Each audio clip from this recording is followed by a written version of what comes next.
Good evening, good evening, good evening, everybody, and welcome to Friday. We're at the end of the week. We're going to be hanging out with some friends, and we're going to finish up part 2 of the CBC Fifth Estate episode, Conspiracy and Coutts. If you missed it yesterday, you missed 3 hours. So you can catch up on that a little bit later. But we're expecting maybe a little bit longer, but not too long tonight to finish up the rest of this. I'm very happy to say that we got Betty back. We also got Mason Zoltan back, and special guest Joanne Person. So you actually heard they tried to talk to her in the first half, knocked on her door. She said no, thank you, and they created this little story around here. So she's here to give her side of things, because what better than the source itself? We are expecting Marco to join as well. And Jen and Jason are going to do their best. Both of them have to deal with some family stuff tonight, because, again, we weren't planning this episode. It kind of came last minute. But we're going to see if they can join us as well. Before we get started, well, today is November 22nd, 2024. This will be one of those days, especially if you're Pat King. So Pat King's verdict came out today. Okay. It was a mixed bag of stuff. So there's some good, there's some bad. But I'll go through it quickly with you, and then I'm going to take us to a video from his lawyer, Natasha Calvino, who breaks it down a little bit here. But it was a mixed bag, and of course, we are very disappointed to see it was guilty on mischief for Pat King, not guilty on intimidation. We have a guilty on counsel obstruct. We have a not guilty on obstruct, which would be his personal obstruct. And just to clarify, that counsel obstruct was because he told people to sit down, lock arms, and turn their backs to the police. The judge was very clear when he was providing that guilty verdict on that one. That's the obstruct that he counseled. He also counseled mischief, guilty there. Not guilty intimidation, not guilty on counsel intimidation. And those are two very good ones, along with count number 2, because those are more violent related. So not guilty on intimidation on all 3 of the counts. But then we got guilty on disobeying a court order, and guilty on counseling someone to disobey a court order. And those ones were pretty clear, really. At the end of the day, February 7th, there was an injunction. He announced everybody should stop honking. February 8th, I think it's 13th and 16th, he told people to honk. So that was pretty clear cut, but we got a mixed bag there. But the good news here is none of the violent or intimidation charges were found guilty. So that's good. So what we'll do now is we'll quickly do a video with Natasha Calvino, Pat King's lawyer, right after the verdicts, and then we're going to get into our panel and get to continue on that CBC coverage of the Coutts conspiracy. So here we go. Commentary. So I thought I'd provide a brief statement. We're obviously disappointed, but I think the good takeaway here is twofold. One, it was a very thoughtful and very reasoned decision by a very learned judge, and we look forward to dissecting it, reviewing it, and deciding at a later time what, if anything, we want to pursue at a later date. But right now we're focusing on the sentencing. We have sentencing scheduled for a day and a half, January 16th and 17th of next year. Be in person. Mr. King goes back to Alberta, and he'll come back to be in person for the sentence. I've seen some of the media press clippings, and I understand the interest in the case and wanting to get something out fast. And I'm seeing a lot of headlines that say Mr. King convicted of most offenses. Mr. King was facing 9 counts on the indictment. Well, technically that's true. He was convicted of 5. He was acquitted of 4. But I think what the more important takeaway here, and what we've been saying from the very beginning, Mr. King was acquitted of all charges related to inciting any form of violence, specifically intimidation of Ottawa residents, any other persons involved in the community, or anything of that nature. And the judge went out of his way on several occasions to indicate that, in fact, Mr. King and all of his prolific social media posts indicated that we are to remain peaceful. We are to stay here, and we are going to stay, but we're going to stay peaceful and to not be violent. And I think that bore up very well His Honour's decision to acquit Mr. King of either personally obstructing justice or intimidating residents or anyone in the city of Ottawa, and non-violent offenses. So yes, he was convicted, a couple counts of mischief for his social media posts, as the judge found, and we'll continue to fight another day. And there we go. So, yeah, the intimidation one is very good because those were the nonviolent ones. And thank you very much to everybody who covered that. You had Chris Stacey there. We had Right Blend. We saw a lot of faces that we recognized, but we also saw David Fraser, who was quick on the button to get some CBC article out to highlight that, yeah, he had guilty on mischief and counseling on a couple of charges. All right, so Pat King, we're thinking about you, and I'm sure we'll be talking to you soon. Already talked to Natasha. Pat can't go on media yet, but she can, so we'll try and have her come visit you, and we'll talk a bit more about this verdict, the sentencing as they're preparing for it. So January 16th, we'll be sitting down for that, and we'll see where it goes. All right, let's get into Coutts now. So we have a wonderful panel for you already set up. Let me go ahead and get lovely Joanne in here. Good evening, Joanne. I think you have mute on your side. And good evening, Betty. Good evening. Welcome back. And one more gentleman to fill in that big square. Hello, Alex. You're muted on your side, my friend. Hello. Hello. So before we get going on Coutts, hi, everybody. We just saw that news about Pat King. That wasn't the verdict we were looking for. Maybe if it was just conspiracy, or not conspiracy, sorry, I'm in the wrong province here. If it was just counseling, disobeying a court order, it wouldn't have been so bad. But mischief was found guilty, and counseling mischief. So 2 counts of mischief guilty. Let's start with you, Joanne. Were you surprised to hear that verdict, and what were your thoughts? I spoke to somebody today who kind of hit the nail on the head when they said, the sentencing isn't until the day after the Coutts 3 are. It's about the week after. Yes, the very next week after Coutts 3. I thought it was the 9th and 10th. Yeah, and this is 16th and 17th. They're going to wait to see what happens there. These are all connected. I think so. Don't for one second think that they're not all connected.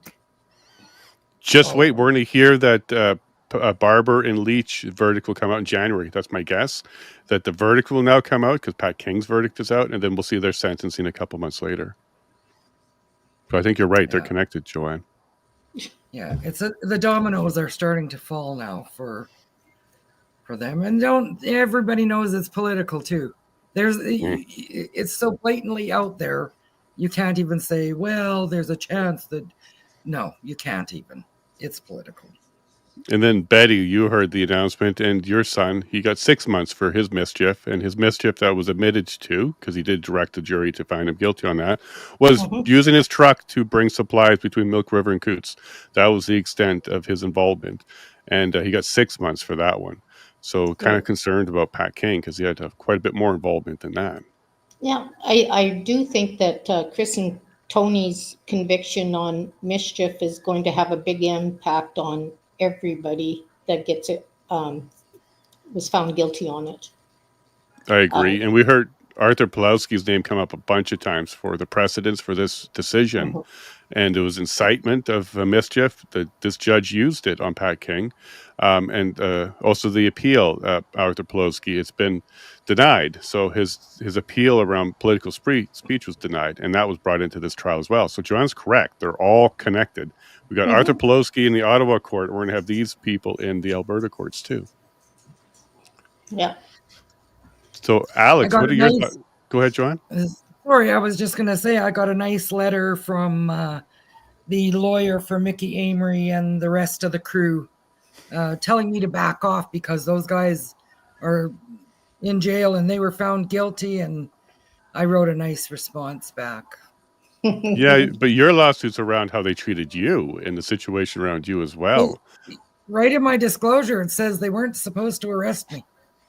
Right. So I'm not sure what anything else for any other person has to do with it. Boy, they're really trying to make you go away. Alex, you're on mute, so go ahead and jump on.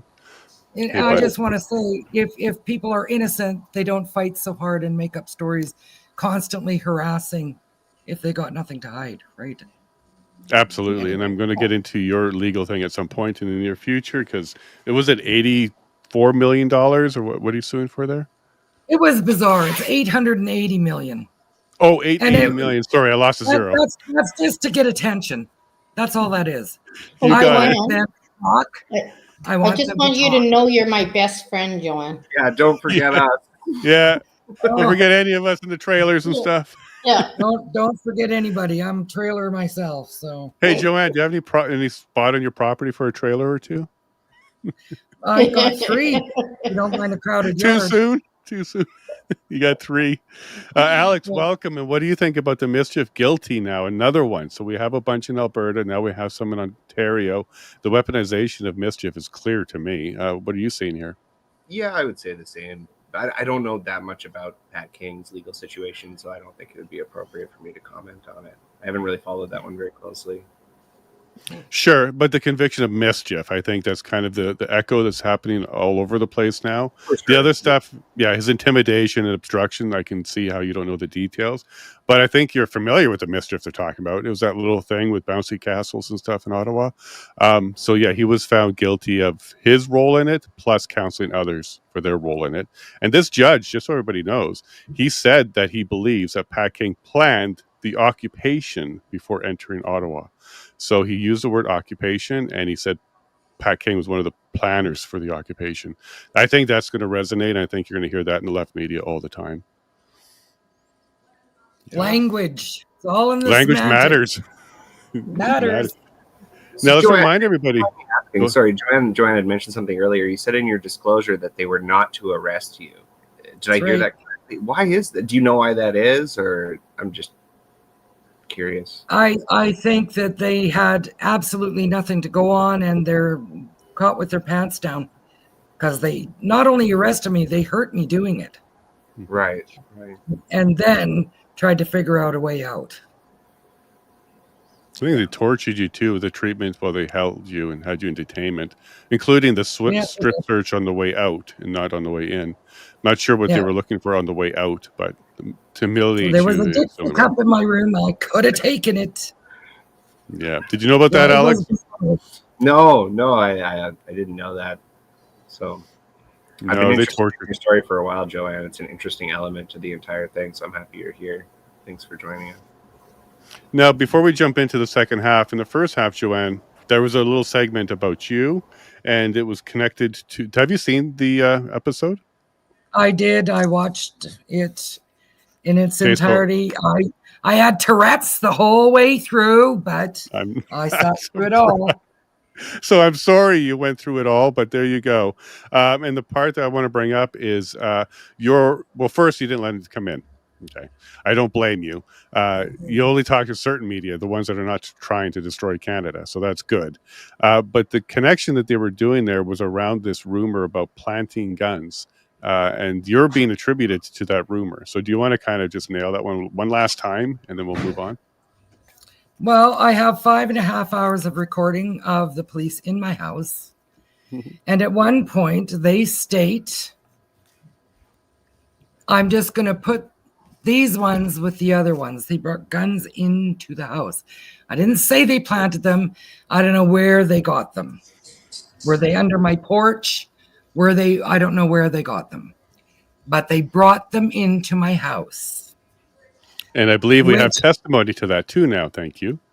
Yes. And that irritated me. Actually, I was just doing some fall-winter purging and came across a bullet that is like this long. I could show you. Reopen the case now. You found a bullet? Yeah. In my closet. I've never had a gun that would fit that bullet ever. Oh, wrong caliber. Okay. Yeah. The little gun that was here was a 22. It was an old gun belonging to my ex-husband. And didn't they want to destroy it, and you said no because it wasn't your property? Is that true? Yeah. Too? And Johnston was pissed with me because you have every right to destroy it. It's possession's 9/10 of the law. I said it may be legal for me to destroy it, but it's not lawful to destroy somebody else's property without their permission. So no, here's the owner's address and number. Most people would not protest if the police wanted to destroy their ex's stuff. Go ahead, let me do it. Good point, Alex. He's starting to think like the Crown. Uh, all right. So on that note, let's go ahead and jump into it because I don't want to keep everybody all night. And I do want to get through this last bit. It's about the last half. So thank you all very much for joining. I'm sure a couple more will pop on when we get a chance, but let's go ahead. After the arrests in Coutts, police moved quickly to gather evidence. The investigation brought them to Tony Olienick's property outside Claire's home. Olienick and the others had gathered here in the months leading up to the convoy. We've been doing it since COVID started because we knew it was all we got to build a community. Because we don't know the outcome of what's going to happen with the collapse of the system in the society. So it's like we need to look after each other. That's noble. And we got to defend each other. Yeah. When police rolled in, they found stockpiles of supplies, gas masks, and tactical gear, guns in the bedroom. All right, so we talked about this yesterday, choice of words, and Joanne, you nailed it already. They just said stockpiles of supplies. He had nothing more than normal anything of supplies. There wasn't like 50 jackets and 100 gas masks or anything like that. This was just a normal, everyday backwoods Alberta farm.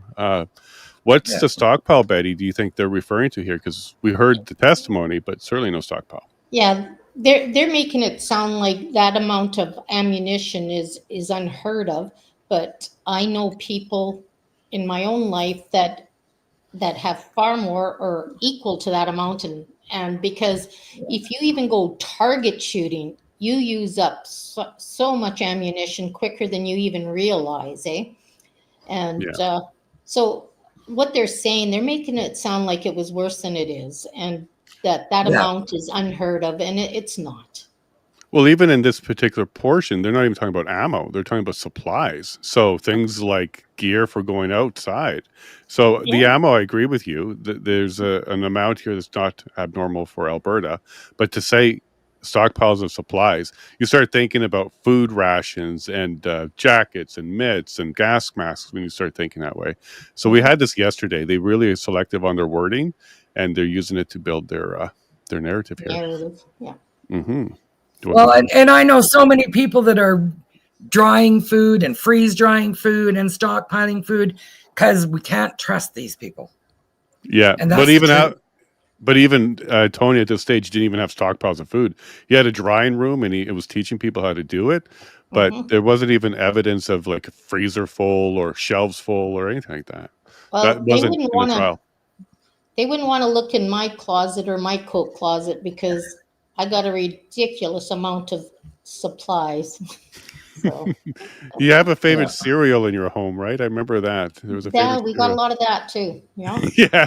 Okay. All right. Well, there you go. There's a reporting, everybody. The cupboards of Betty. Now we know. I also thought it was interesting that they mentioned a community, or well, Tony mentioned a community, but they didn't give any context as to what that community was. There never really was a community between these four individuals, that's certain. And we know from the trial that they were just canning food every Sunday for a little while, a couple of them. That's as far as the community went. And I think you're correct, Alex. There were 3 Sunday sessions that I know Carbert was at, and that was basically the extent of it. Radio, tents, or cold weather tents, and freeze drying. I think those are the 3 ones that he went to. Yeah. Okay. But yeah, good point, Alex. And anybody who has children wants to plan for keeping them well and fed. Period. Exactly. We've seen the store shelves empty in places. We've seen the toilet paper rush. You know.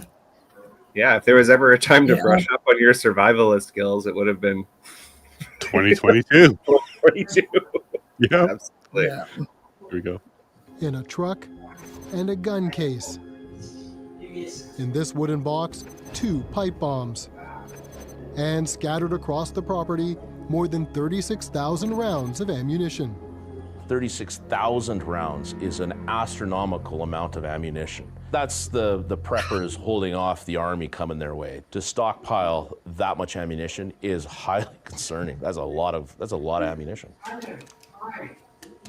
Okay, so Betty, you just addressed that, but he just gave the use of the ammunition to be used against an army coming towards him. It also could be used for target shooting and hunting. scoping your equipment, and just being ready to continue to do those activities. You don't need an army. It's fear porn, Jason. Fear porn. When they start using words like, it leads you to believe they're coming after you. They think they're coming after you. So it leads you to believe there's something wrong with somebody wanting that much ammunition or thinking that could happen. We've seen it happen. And is it not? But they're trying to scare you. Is it not worth What's mentioning that this 36,000 rounds of ammunition and the so-called explosive device are 200 kilometers away from the protest? Correct. They've never mentioned this once. They're almost creating the impression. Well, they certainly are creating the impression that this is all at the protest site, which is couldn't be. And they also said scattered across the property. Most of it was found in his garage area, and then a couple boxes were in a truck that were owned by somebody else who had firearms in that truck. That's the only two locations I'm aware of for ammo. But because there's two locations, they can get away with words like scattered across the property, giving you the thought that it's like in the bunkers and the foxholes. It's like all over the place, when it wasn't. It was all kind of stored in one location with a couple boxes in a truck. Yeah, and if I was preparing, and I had my picture done. Sorry, go ahead. If I was preparing for war, I wouldn't have all of my ammunition stored a 4.5-hour drive away from the battle site. I wouldn't be using 22 and 223s either, just to put it out there. Right. Right. Just saying. But I don't know how CBC gets away with this. Like that seems really important context to omit. Well, I think that the simple answer is they work with the organization that runs the courts and the penal division. So what do they got to lose? They need people like us holding them accountable. They're owned by the corporation. They're owned by the corporation. And if anybody thinks Poilievre's going to do away with them, he's wrong. CBC is going to become his bitch if he's elected prime minister. They've already started. You can start seeing the CBC now starting to get into the right side of things slowly. Yeah. And you're right. I think they're just going to go to the next one. So we'll see how this. Because remember, he said he's getting rid of them. Not going to happen. Yeah. We'll see. CBC. There was a time I really liked the CBC. Anyway, I don't. Yeah, but here's something we touched on it briefly, Alex. You may have liked the CBC at one point, but you may not have realized what they were doing to you at that time either. Now that you're awake, go look at Sesame Street from the 80s. You might be surprised. Well, that wasn't CBC. They did Mr. Dress Up, and I'll always love Mr. Dress Up. Oh, I love him too. Well, was that not Drag Storytime Hour, Alex? I'm just saying. Mr. Dress Up was a closet conservative. It's pretty cool. I love it. Okay. All right. So before we cause any more issues for him, let's continue. Psychologist Kelly Sundberg reviewed the police investigation. He's a former law enforcement officer and a gun enthusiast who shoots on ranges in rural Alberta. These groups, part of their narrative growing from the online conspiracies is this belief in this civil war and that this collapse of society as we know it. This is why we see the stockpiling of arms, the survivalist, the bunkers, and the preppers. The preppers, yeah, we see this. This is part of their narrative. How ironic that he just said part of their narrative, and he just said bunkers plural, and continued to do stuff exactly like There's that. Not even one bunker. It's a fruit cellar. The fruit cellar, yeah. It's a hole in the ground, so you're done. I do want to remind the viewers, because they didn't catch this yesterday, Marco let it out of the bag that most of this was done in November 2022, so actually 2 years ago. A lot of these shots, a lot of these interviews, especially his interview, was done in November 2022.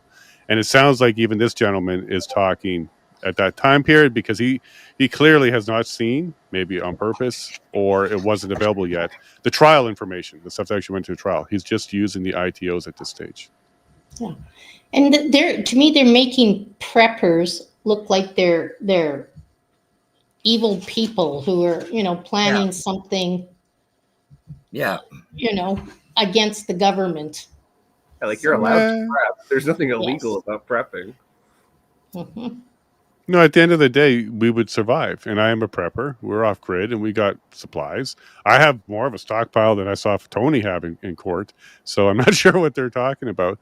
But at the end of the is it socially unacceptable? Like, when did that happen? It's when the city folk started saying it, because this is not a city folk talking. This is a rural I live issue. in the city. I've never heard this before. But anyway, Yeah. All right, we got somebody pop up. There's Marco. Marco's back. Good evening, Marco. Nice to see you. Okay. I don't know if you have audio or not, but we don't hear you. Then on this desk, police found a journal, notes going back to the start of the pandemic, a window into Olienick's mind. In March, COVID-19, end of capitalism. May, government pushing vaccine, hope all the sheep get swept away in God's wrath when the time comes. And then by August, he's working on that bunker. On December 28th, Olienick writes the rapture is coming, a 1,000-day war against Satan or the Antichrist. God will see my efforts and sacrifice and grant me into heaven. None of this is new. These things have been around for a while. It is now popularly called Christian nationalism. All of us Christians would be embarrassed by what these groups stand for. And in late January 1776, convoy to Coutts, a reference to the American Revolution. The idea that the United States was basically born in blood, born out of a revolution, and that this would be our, maybe a precursor to our 1776. I read, and I more than I should, right? And I'm probably too deep down the rabbit hole, but it scares me, right? Just from seeing all these elites doing what they're doing and stuff. So, Betty, when did Chris start watching this stuff that if you know? Because this was part of his defense and part of his submissions, that he does feel like he was seeing some things that were very difficult. And the Crown was using the word radicalization when he was talking about this kind of thing. Yeah. So what were your thoughts on that? I think it started maybe a year after where he was down the rabbit hole, as he called it, about a year after the COVID, all this stuff started with COVID. And yeah, he would send me a lot of information on it because he genuinely was worried about the future of his children and even myself, because he was just concerned. Was he ready to do anything else? Absolutely not. But he wanted us all to be prepared and ready and see what was happening. Yeah, and there was some information around vaccine and stuff that he was concerned about. He shared that with you. And now 2 years later or so, now that we hear doctors and other people and injured people, what are your thoughts now about what he was thinking 2 years ago and you look at the world today? Yeah, I probably a couple, 3 years ago, I would have thought Chris was down a rabbit hole.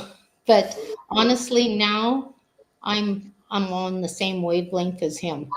I believe, I would never do the COVID shots or anymore either. And I've learned a lot since this has happened that I was probably ignoring before. So, and that's kind of what I highlight is Chris wasn't wrong to be at least concerned. I didn't say he was paranoid or fearful, but he was concerned. And it doesn't sound like he was wrong to be. And Marco, let's see if we have your audio now. Yeah, can you hear me? Yeah, we can hear you. Welcome. Perfect. Thanks for joining us again tonight.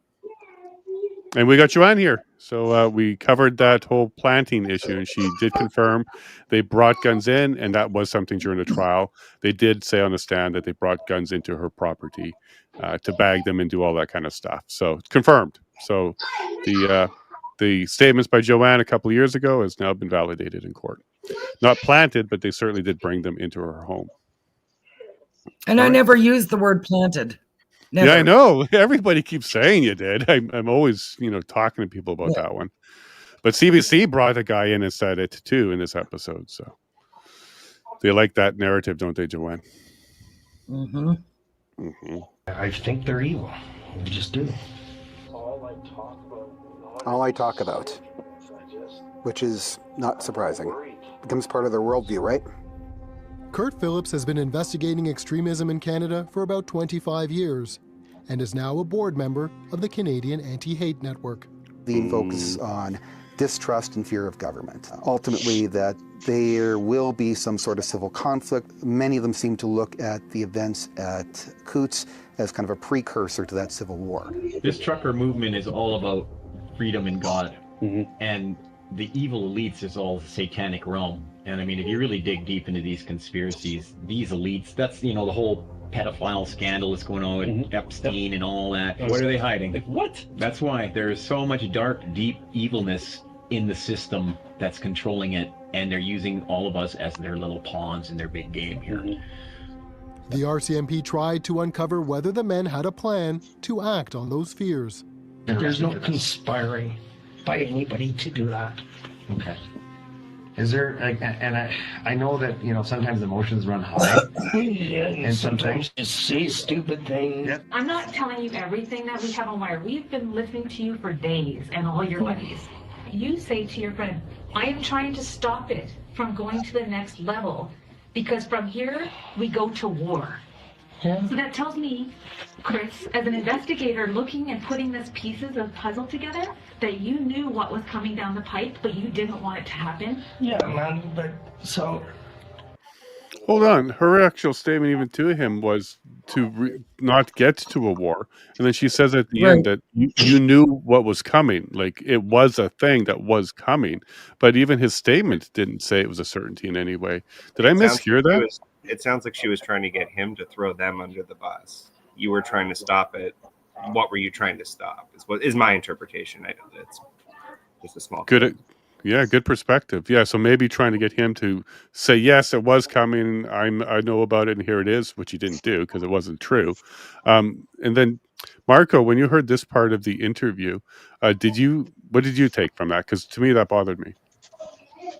Well, this is where they'll say anything to get the information out of those in front of them, out of the accused, right? The RCMP, they're not liable for any of their statements, for their techniques, for their manner of operation, but it's absolutely disgusting, right? I've watched all 13 hours myself, and I can see it when you're looking in on these conversations. It's just 100% an operation to get them to say the things that then get used against them in court, and it's disgusting. It's frankly disgusting. I think the 14 plus us three, I'm the only one that didn't do. I didn't have an anticipated statement of facts. I didn't have, I didn't do I didn't do an interview with the RCMP. I declined. I'm not talking to you guys. I mean, there was enough on me outside of this room, but I was not going to sit there and blab for 2-3 hours with the RCMP. I was not interested because I think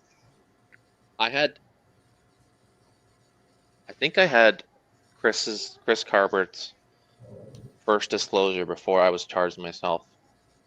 Right. So I think I had access to because this is in Coaldale. I believe this is within the first 24, 48 hours.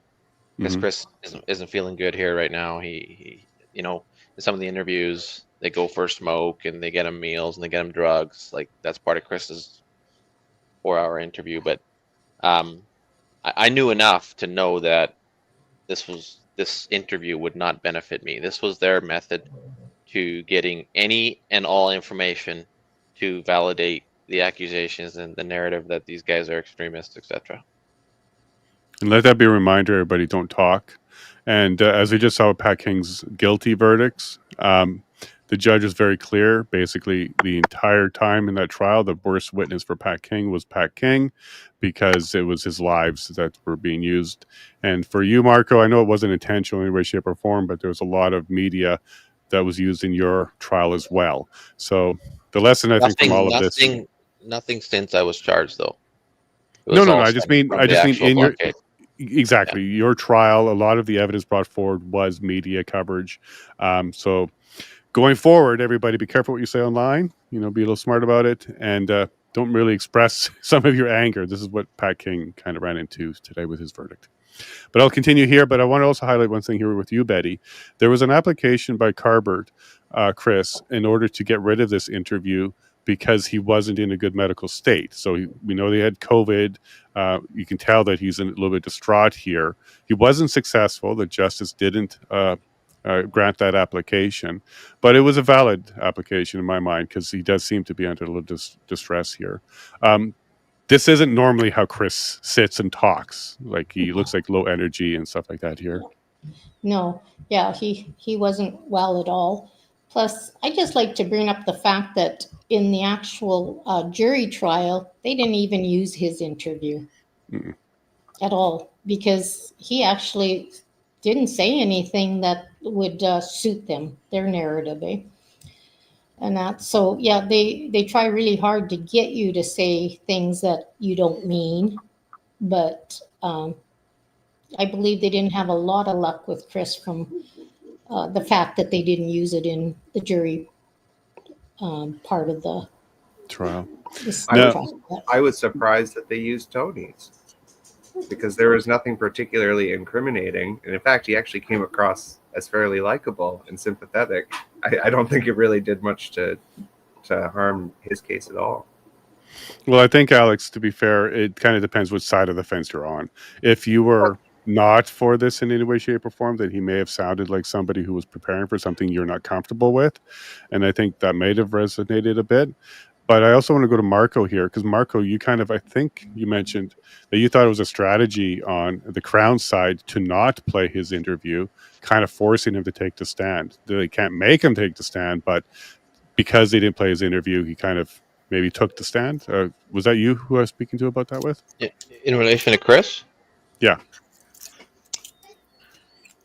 No, you weren't talking to me about that, but I don't know if that's a strategy because at the end of the day, like, could be, but it's ultimately Chris's decision to take the stand. Mm-hmm. Looking it might have back, been Bayak then, because it might have been because it was. It might have been Bayak. Yeah, I think looking back, I think we've all agreed that might not have been as beneficial as we thought it was for Chris to take the stand. But hindsight's 2020. Obviously, that's a whole different discussion. Yeah. So to validate Betty's point here, by not playing it, they didn't get to hear from Chris, and there wasn't anything in here anyways that would have harmed him. So that also could have been part of the strategy. It would have had the jury sympathizing with Chris a bit, maybe. Right, but the onus is on the Crown to find it. It's not, the onus is not on the defendant to defend their innocence. The onus is on the Crown to prove their guilt. And that's why in the Coutts trio, none of the accused testified because there's nothing I could have said that Alex could have said or George could have said that would have benefited us, because the minute you're on that stand, the Crown can literally go, why did you leave on day 2? Oh, okay. Well, why didn't you leave on day 3? Okay. Why didn't you leave on day, like, you know what I mean? That kind of mentality, like there's no winning. And that's why Chris Carbert taking the stand, I mean, different lawyer, different strategy. I think Chris probably had a significant input in that, but looking back, I think the position was should always be less is more when it comes to a criminal defense. Yeah. All right, let's continue. That's the whole point of this whole process, is to stop anything from ever getting to that point. It sounds like you had your hands full there, Chris. I don't like Trudeau. Yeah, I don't like him. I'd like to see him hang. Sure, that'd be perfect. He needs to be tried for treason and shown all the accountability that he has. And if he's proven guilty, like we know he is, hang him and get back to how it should be. Olienick also explained how he thought the protest would ultimately end. The government then will call the Insurrection Act because they've already thrown that word out so many times now, haven't they? Dude. Today. And then guess what? Let me finish this. That's right. Yeah. So then what happens is the UN comes, which is Chinese troops. And there is an imminent invasion of Chinese troops on Canadian and American soil. Do you think the RCMP... Okay, so that was a challenge, but he was right about, it's not the Insurrection Act, it's Emergencies Act, but he was right about that, but he wasn't right about the follow-up, or was he? We actually don't know. Some people do say that maybe there was some foreign in Ottawa, but at the end of the day, Joanne, what did you think when you heard him speak like that? Did that bother you, or was it just talk to you? No, because my neighbor swears there was Chinese soldiers here. We heard that in a trial, didn't we, Betty?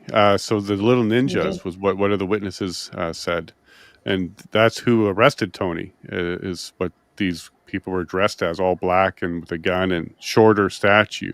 Yes. So we heard that kind of testimony. Yes, we did. So, And then Marco, you want to add anything to this? Yeah, no, sorry. I have nothing to add to this. Yeah, I don't think you heard that part of the testimony because that was during Tony's They witnesses. probably just brought them in from Vancouver. No. Yeah, Oh, you mean the officers? as I engaged with every officer there that evening, the evening in question.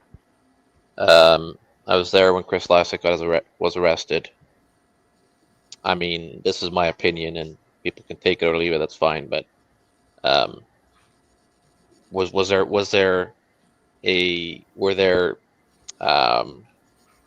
was there tactical of a different ethnic persuasion? Possibly. But they were dressed out in the green and the black of that they all were, the dress code of that organization, right? The not SWAT. What do you call them? ERT. Anyways, ERT. Exactly. Yeah. But for anybody to say that was the UN or Chinese, it just doesn't make any sense because, I mean, that's my opinion versus theirs. But as somebody who was on the ground for 18 days engaging with these officers, I seen RCMP members that were in RCMP attire, uniform, albeit different uniform at times due to the weather. But I was never aware of a foreign entity at play in Coutts. I wasn't in Ottawa. I can't speak to that. I'm not in Coutts. So yeah, and it's the comments two like that that. tackled the two that tackled me here were not in police uniforms, no badges, no name tags. They were in the tan camo with matching guns. Very, very smart looking. Balaclavas up over their face. yeah, but that doesn't mean they're Chinese or they're foreign, Joanne. That was the tactical. Like if we go back, I'm just saying they weren't in black and white or like dressed as cops. they were in camo. Absolutely, the ERT was definitely in their own sub-military uniform. Like they're quasi. Well, I mean, the RCMP is a military organization to some degree, but their special forces or their emergency response. Yeah, their ERT. They were definitely wearing green. We have that. We have that on many recordings. That's. But all these guys, they were speaking English, etc. I just know how people think, and I mean this mindset of the UN and all of that, them coming in, etc.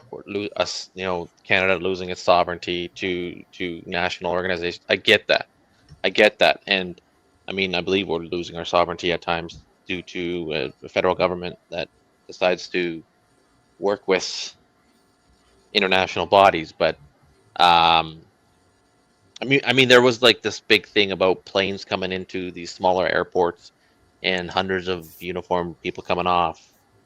I don't know. What I do know is that every city had to supply 100 officers to send to different protests around the country. They were short-staffed everywhere. I don't know.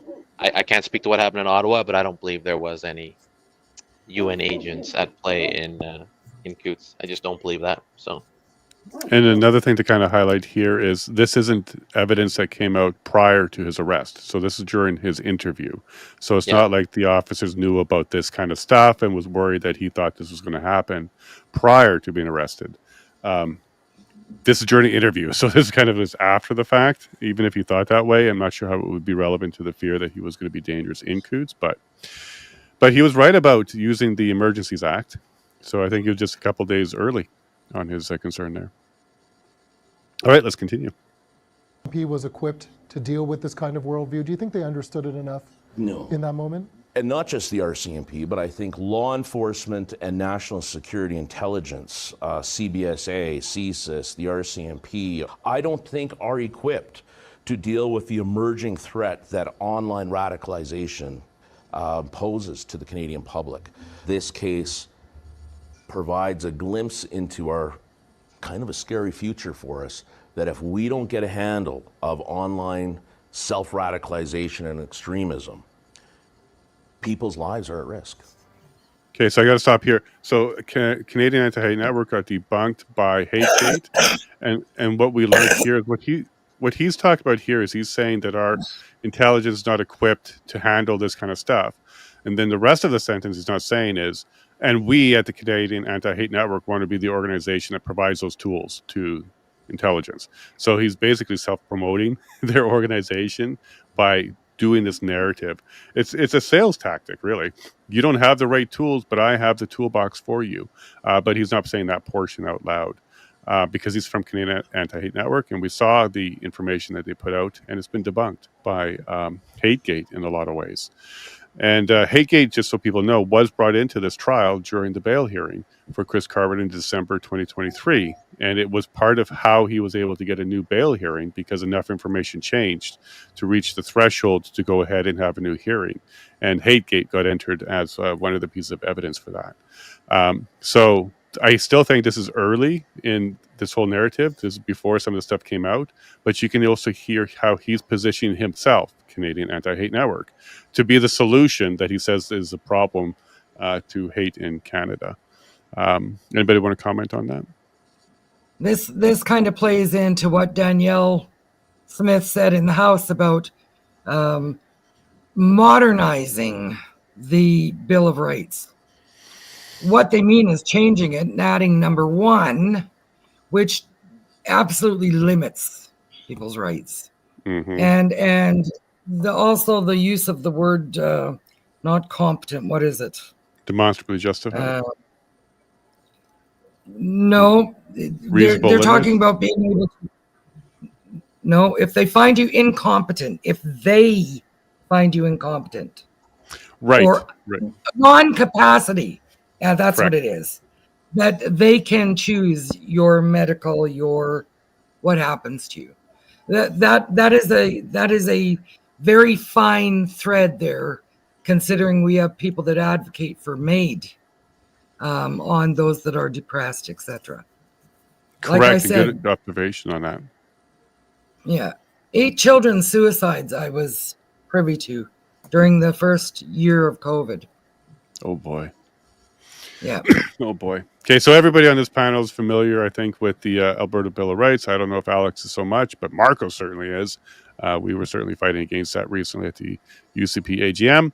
But we'll continue on here because what this guy is saying, I think, is very dangerous. He's trying to establish Canadian Anti-Hate Network as the tool for intelligence in Canada in order to combat radicalization, nationalization, and extremism. And as we saw, because they've been exposed, it's a hack group. They're not actually really doing that work. They couldn't even provide the sources of all the groups that they say exists. So, and Barbara Perry, by the way, is kind of associated with this. And Marco, you know very well, Barbara Perry was almost part of these trials. And because of a tweet that you did or a post that you did about Barbara warning everybody about her, you kind of got some trouble for that one. It was worth it. But it was worth it. Best quote of the night so far. All right, we'll continue. The RCMP circulated this photo after the arrests, and this vest caught the eye of extremism researchers across the country. It was a black and white patch, and we recognized that as belonging to the group Diagolon. Phillips says Diagolon is a uniquely Canadian idea. Started as a joke during the pandemic, what the perfect country would look like. The diagonal line of sanity through the continent. Those would be the areas that were conservative, that were traditional, and Can we pause here for a second? Firearms. But Phillips, why is this even coming up?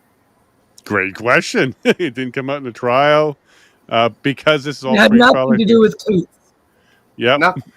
I mean, I've spoken to Tony, and he said like many of us, including me, he had never even heard of Diagolon at the time of his arrest. And Me neither. Yeah.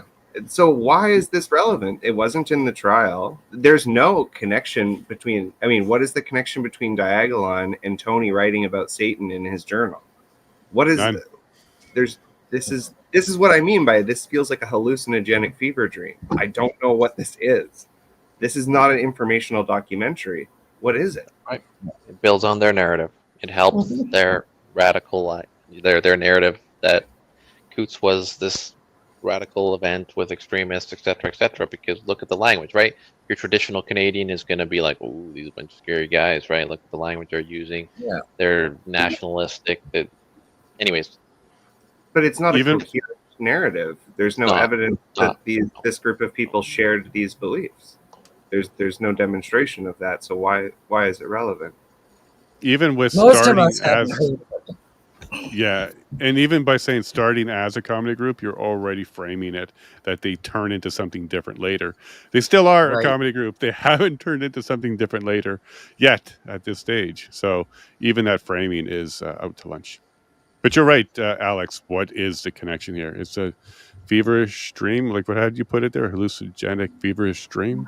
It's like a hallucinogenic fever dream. Fever It's just, dream. Yeah, I mean, I guess for the average viewer, they might make those connections on their own, right? And I think that's kind of what the intention of the production is, right? Is to leave certain gaps open for the viewer to fill with their imagination. And I can almost see how you could get there, but it's really, really journalistic malpractice to not mention to the viewer that those links don't exist. There's no evidence that they exist. In fact, it's impossible for them to exist because, as I mentioned, two of the accused, as far as I'm aware, had never even heard of this organization at the time of their arrest. You're correct. Me neither. Yeah. So out of all the people arrested, only 2 ever did hear about him. And those were 2 friends who kind of shared some of it. And that was it. And it was also very loose. Like, they didn't consider themselves part of the group that I'm aware of. Maybe later, but maybe not so much at the time. All right, let's see where we go with this one. Says Diagolon grew into a network of online influencers that spread a view that society was headed in the wrong direction and needed to be reset. The belief that ultimately that they were going to have to take up arms, that there's no political solution. Well, if there's no political solution, what does that leave us, right? It leaves a violent solution. The man behind Diagolon is Jeremy McKenzie. He's somebody who is incredibly charismatic. This is outrageous. This is a travesty. McKenzie gained notoriety for anti-government, anti-vaccine rants. He's a 38-year-old Canadian Forces veteran from Nova Scotia. Okay, just for the public who is not familiar with this particular video, this is not an anti-vaccine rant. Even though that they just said that, he's known for anti-government and anti-vaccine rants. This isn't one of those. This is about Omar Khadr getting $10.5 million. And this was basically the beginning for Jeremy because he kind of came out, he was frustrated. He came out to a gathering about this and he wanted to express himself as a vet. This has nothing to do with vaccine, and this wasn't even during COVID. Just want to let people know that context. All right. In the media, they're calling us, what did they say? A neo-fascist accelerationist. And, scary word, scary word, scary word, scary word. Those patches fueled speculation about the network's involvement in Coutts, something its chief influencers denied. Okay, so as a media guy, I'm really annoyed with this, what we're seeing here. How did they get these shots? This is in the courtroom. This is the evidence during the trial.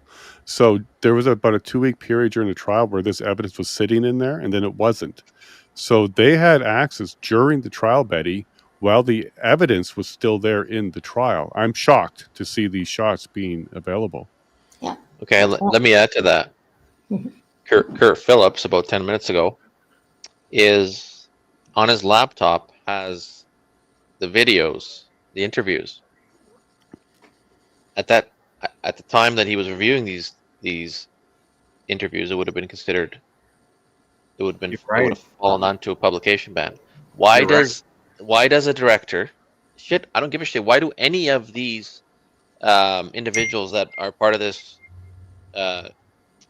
episode, the criminologist, the director anti-hate, why do they have access to confidential disclosure?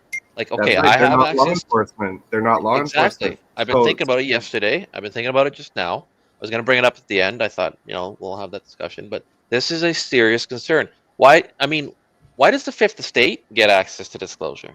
That's a privacy breach. You're absolutely right. You're absolutely No other media could get this. What we see right here, no other media, even Rebel, couldn't do this. But why were they watching the interrogation videos, especially if that was filmed in November? On their own laptop. This wasn't like, they went into some, they Right. got access. This was in their Even home, that would be on that would be a privacy breach. But on his Even own today. personal laptop, yeah, you're absolutely right. That's a serious privacy breach. I hadn't thought of that. Wow. Something we need to address. Yep. The police put them there. I have absolutely. Oh, and the last thing about those patches, Chris Lysick has come out recently, and he said he didn't put those patches on. That is his vest. He did have the patches, but they were not put together. And so I guess what he's saying there is part of the planting and staging, Alex, likely did happen before the picture was taken. And that's from Lysick himself. Really no idea. A judge allowed the Fifth Estate to view key police evidence, including this vest, with the hold diagonal on. patches. A judge allowed the Fifth Estate. So wouldn't this be an application that We should hear. Everybody should become aware of?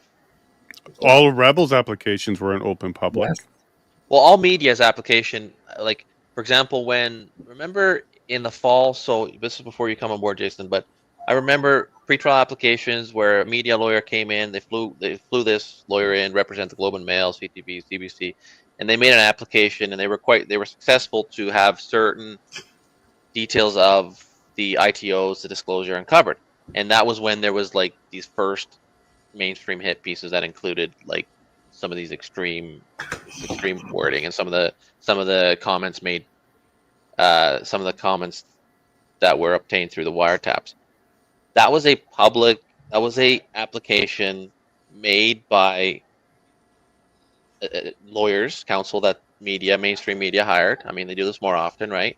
To dispute, they say it's in the public interest. The public needs to know. Publication ban doesn't always work and I agree.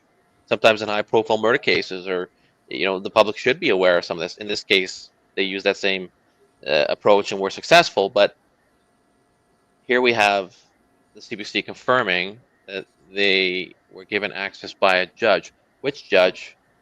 And how can a judge rule on something that doesn't make its way into the court? Right? That's a great question, because everything that gets decided in relation to legal proceedings gets decided in a court of law.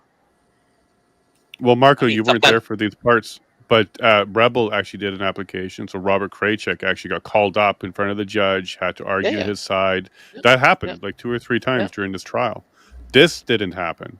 But we're seeing here, we didn't see this. I think there has to be some legal attention given to this episode.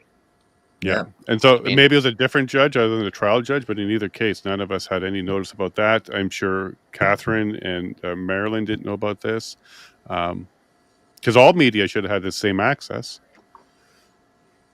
Anyways, as soon as I saw this shot, I was mad because that's in that courtroom. I know that courtroom. We all know that courtroom You'll well. notice that they very cleverly blurred out the prisoner's box, the ridiculous cage. That Yeah, you can kind of see kind of it in the top right there, but that's the courtroom. Yeah, and that's after renovations, so this was during trial. Yeah. Okay. I'm going to shoot straight with you. I think you had to have known about them other guns because they were out in the open, and I don't know how you couldn't have. In the house? No, in the trailer. Chris Lysak didn't say very much in his interview with police, but look at his shirt.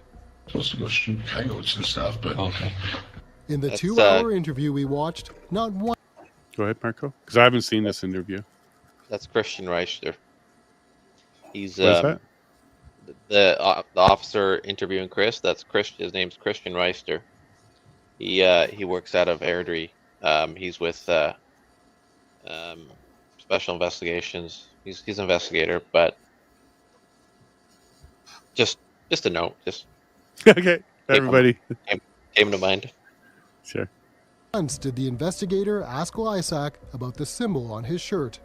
I don't think they dug as deeply into that as maybe they could have. Diagolon wasn't well known at this point, but it was in the news eventually. They were kind of treating it as if like a normal crime rather than something that might have been more significant. Okay, so he said it wasn't in the news at the time. It was in the news eventually. That's because he put them there. And actually, it was in the news on February 14th, 2022. CBC put out a report, February 14th, the day of the arrest, 2022, that mentioned Diagolon. So, correct. And that's with the help of Canadian Anti-Hate Network. They work with the police on the warrants. Right. So I'm confused as to how the CBC knew about this, but somehow the RCMP did not. Well, the RCMP created the ITOs that had this in it, and then CBC got those, and so did other. Right. But this Phillips fellow, what he's saying is that the RCMP didn't dig into it further because they weren't aware of it. So, good point, because at that point they should have been. That was part of their Right. ITOs. Exactly. Yes, good point. Why would Yeah. the CBC be aware of this and the RCMP wasn't? It doesn't make any sense at all. Maybe CBC was just late getting to the meeting to tell them because he had to build the narrative first. That's right. Who knows? No, it's plausible. I mean, it's like their narratives don't match. So it's very strange. Fair. There's a lot of things that don't match like that. But when the judge saw that, he just called that human error. But if it was on the Because- defense side, it was lying. Well, it just doesn't make sense in terms of a sequence of events, right? Because if the CBC didn't get that information about Diagolon from the RCMP because the RCMP didn't know about it, where did they Right, get chicken before the egg. Right. Exactly. So who is the tail wagging the dog here? Like, it doesn't make any sense. Canadian Anti-Hate Network is the source, single source, sole source. That's where it is. Yep. Right. Lysac has been repeatedly tied to Diagolon, even live streaming to their channel at Coutts. Right now we're going to arrest you for having threats. For what? You've got that many rifles. I mean, let's face it. That's a lot of coyote hunting. Lysac's case helped boost Diagolon's profile. I was on the phone with this lawyer, and he says, we need, for this to happen, we need 200 grand by, what was it, 10 days or something? It was some tight, and I was like, sure, we got it. And I entirely bet that all on my faith in you guys and the strength of this community to get this done. We're seeing... Okay, so they did not say that was January 2024, that video. That was not 2022, and that was the Lysac fundraiser. Marco, you're familiar with that. That was January 2024, that video. Yeah. They didn't even put a date on there to let people know watching this that particular statement was much later. It had nothing to do with Coutts. Mm-hmm. And by the way, everybody, he was successful. Raised that money. Lysac got a lawyer and did become freed from that. So good job on that one, Jeremy. Diagolon members forming active clubs, groups to get together to exercise and to train. So this group that used to say it was an online joke, a meme country, is now involved in real world, real life activities, preparing for a future in which there will be a violent encounter of some sort. But was Without saying the actual word, he just identified them as a militia. Correct. And this guy is special. This guy is special. Anyway, and he really could have said, could be violent in the future instead of will be violent in the future. Like if you say could, yeah, that's a fair statement. But by saying will, how would he know that? And he's really painting a really dangerous picture here. And wasn't all this Diagolon stuff debunked? Like, so at the very least, they should have added at the end that they made a mistake. Diagolon has been proven not to be this horrible group. Well, we're not at the end yet. Maybe they do. Yeah, they've been working on this for 2 years already, you guys. Yeah. On this particular, so they've had lots of time to refine the semantics. Yeah, exactly. They are leading you exactly where they want Joe holy shit public to look at this situation. But this is what bothers me, that 3 years ago I could see how you would make this error. You'd maybe make a connection with the Diagolon patches, get some bad information from the Canadian Anti-Hate Network. You're only a day removed from the events. Information is still coming in, but this is 3 years later. And they claim that they had access to the trial information, so they would have known that none of this passed enough muster to even be in the trial. So if it's not good enough for the trial, how could it possibly be good enough for the documentary? Listen, if I was doing this documentary, one of the things I would have been talking about at this stage by now is the warrants being thrown out, the intimate harm warrants that were not allowed, the evidence that was being tossed out. Like, we're not hearing any of that side of this at this stage at all. And I think they don't even mention the fact that this didn't enter the trial. They're suggesting to the viewer that this was the trial. This has nothing to do with Coutts. Like, this is outrageous. No. Yep. Yeah. It's going to be enough for a conviction? Coming up, why the jury had its doubts about the men's guilt, and some harsh words from the judge. This was treated. Okay, so how would he know how the jury did anything? They won't know that, so don't expect that, folks. As a standard series of street-level crime. Because of that, they've gotten away fairly lightly, in my opinion. Wow, Betty. That's your son. Not just floored me. I had Tourette's so bad watching this. The case dragged on for over 2 years. Their supporters remained defiant, Marco. even as the men faced spending over a decade in prison if convicted. Certain people had this view that we could, within a year's or a half year's time, be forced to take extraordinary measures to get our daily needs. So these men were prepared to resist further than others were. As the allegations were put to the test, an early sign the evidence wasn't Play going the to whole add up to thing. a conviction. Play the whole the thing. Crown dropped the conspiracy to murder charge against 2 of the men. The big news today is that, thank goodness, Chris is going to be released, Lysak, and I guess Jerry Morin as well. Okay, so everybody knows it's February 6th, 2024. Jerry Morin took a plea deal last winter, admitting he was guilty of conspiring to traffic firearms at the Coutts blockade. Chris Lysak also took a deal, pleading guilty to a lesser charge. He was convicted of possessing a restricted firearm in an unauthorized place. He had a handgun with a round in the chamber. Celebrating his release, leaders of Diagolon. In Lysak's case, he's in pictures with me, and he's involved with a lot of you guys in a friendly capacity, and was a fan of a podcast. Both Lysak and Morin were sentenced to 3 years, equal to their time served.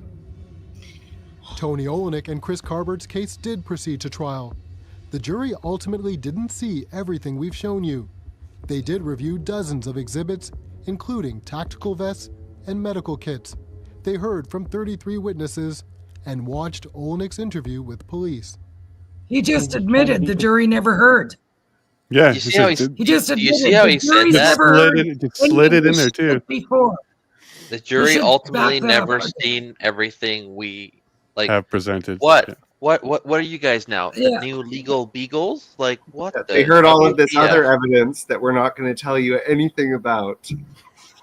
And they also weren't clear what Wow. the jury didn't see. Like, they just said, "Guess you guys have to Yeah. guess now." We got the Didn't facts see over here. We anything got the worse real going truth on. here at CBC Fifth Estate. And I mean, Stephen Johnson failed. That's ultimately what he's saying. They failed. We got the That facts over at the CBC. Yeah. That was a lawyer slipping one little Oh. line in there, one little piece of wording in there. Defund the and- CBC. Yeah. Let's debunk them, defund them, and detain them. Let's do all of all Oh three. man. Protectors, just in case, because we've seen it all over the world, Andy. That law enforcement and governments can do bad things, and we're just there to protect. That's it. It all came down to the key question. Did the men have a plan to attack? The jury was not convinced that they did, and so they found Carbert and Olienick not guilty of conspiring to kill RCMP officers. I can see where there's reasonable doubt. Not a lot, but there's reasonable doubt. When we have individuals. Okay, so what I gotta say is, when this guy came into the courtroom and sat beside me the entire time, it really bothered me. Oh, wait a minute! I never saw him in the courtroom. So where is Right, he I was getting gonna this say, what are you information talking from? about, Jason? Like, What are you where is he talking getting about? this information from? Like, I can see where there's reasonable doubt, but very little. Like, what trial did he watch? Well, he had the ITOs, remember? Exactly. I mentioned him. He also had evidence and disclosure that he should not have had. Yeah. This is a breach of like this is bullshit. I'm sorry. This is Well, You it's can use highly- that term. It's also highly illegal to discuss the feelings of a jury. I mean, that's punishable. You're not, even as a juror, you're not allowed to talk about your feelings or the feelings of anybody else. Canada has very strict laws about this. I mean, you can Well, speculate. you jury thought. But you can't. Exactly. Yes, you can speculate, but you can't use any information that you garnered or gained in any way, shape, or form. Right. So when they say things like And they you have don't get doubts to be about part their of that guilt, jury after the fact. when they say things like the jury had doubt about their guilt, they're either breaking doesn't the know law that. because they spoke Yeah. to the jury, or they're just making it up. You're making it up because that information doesn't exist in the public, and if he does have it, like you just said, if he does have it, it's illegal. So, one of those two, yeah. Well, Good it would be. points It's there, not Adam. illegal to have the information; it's illegal to publish it, though. Correct. All right, so either making it up, which is kind of illegal, or he has information and releasing it in an illegal way. But either case, this shouldn't be in a documentary. Individuals who are caught up in this fervor, this rage, this fear that's driven by absolute nonsensical beliefs, but they believe it. Now, hopefully he's talking about the RCMP there, because that's a very accurate statement if we're talking about the RCMP. But he's saying this about your son, Betty, and the rest of the men. Yeah. I know. I'm trying to bite my tongue right now.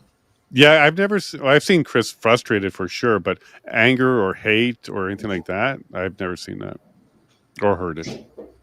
At what point does that trigger the courts to take a judicial action against these individuals?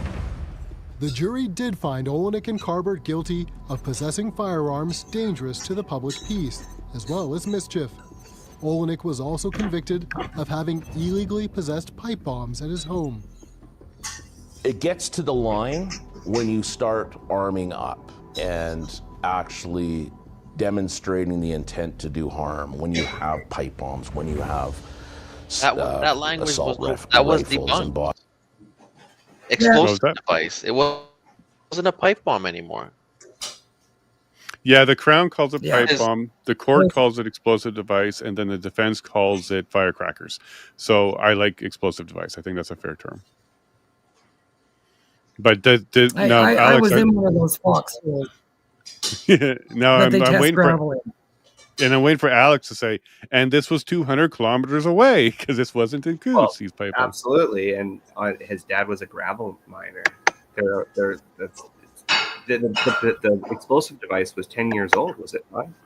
And virtually inoperable? 2012, I think. So 12 years, yeah. 12 years, yeah, and it was completely inoperable. Like what? Well, I don't know about inoperable, but what we did hear in the trial, Alex, was his father possessed it, passed away, all his property moved to Tony, and then Tony didn't go through all the property. He just stored it. Yeah, that's right. That's exactly what his mother told me. He put it all into bins, and we can see that in the documentary. They show the bins, and she said he was grieving, so he didn't go through it all. Yeah, so the first people to go through all of that stuff after the death of his father was the RCMP. So when Tony said in his interview, I don't have any explosives, because they asked that question, and this came up as a jury question during deliberation, whether or not Tony forgetting that he had the possession was a defense, and the judge says no. Like, just knowing you had it at some point in time is possession. If you forget about it, it's still possession. But it did kind of tell me that the jury was believing Tony when he says, I don't have any, or I don't remember. Because the truth is he probably didn't, because his dad had it. He didn't go through the stuff and he had no idea. So I believe the jury actually had made the judge come back several times because they had questions about knowledge and possession. And so we had a few different interruptions there because the jury needed more clarification.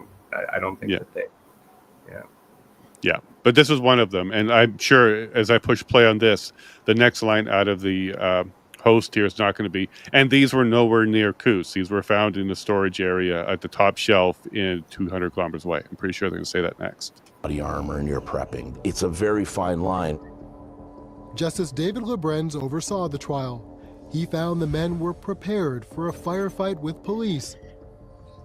But the operative question was, at what point would they engage? The ambiguity surrounding the threshold that they would be prepared to repel the police helped their case. But there is no doubt that they were ready, they were prepared, they were willing, and they were able to engage the police in a shootout. And clearly the judge had a profound appreciation for the situation. And the judge's exact words were, this was an exceedingly dangerous situation. I believe a different jury might have reached a different conclusion with the same set of facts. Yeah, a different jury could have found him not guilty all the way too. And, I think and you know, they talk about how many rounds were found on Tony's property. Did they talk about, for this great big war and this firefight, how many actual rounds were between all of those guns here? No, they didn't go. Not in this documentary. They didn't go through that. But I do remember Marilyn Burns doing the math, and it was like 98% of all the ammo was 22s or 223s. So the low caliber ammo. I remember that part. The thing that really bugs me about this documentary, I said it yesterday and I'll say it again today, is that in the first 3 minutes, I believe, of the documentary, they say we couldn't have released any of this information earlier because it would have hurt the men's right to a fair trial. But it occurred to me when Marco was talking about this being a legal issue, because nothing materially differs between this documentary and what they published February 14th, 2022. That's a tacit admission by the CBC in terms of damages that they impeded upon these men's right to a fair trial. Now you're starting to think like a lawyer. So they withheld it, but they had released some before too. And there was a couple. No, they released it's the exact same story as the article from February 14th, 2022. Nothing materially is different. The same action. It's the actual article. The day that this was released, they released that article. Again, I see it. I was looking at it. I'm like, but they updated it.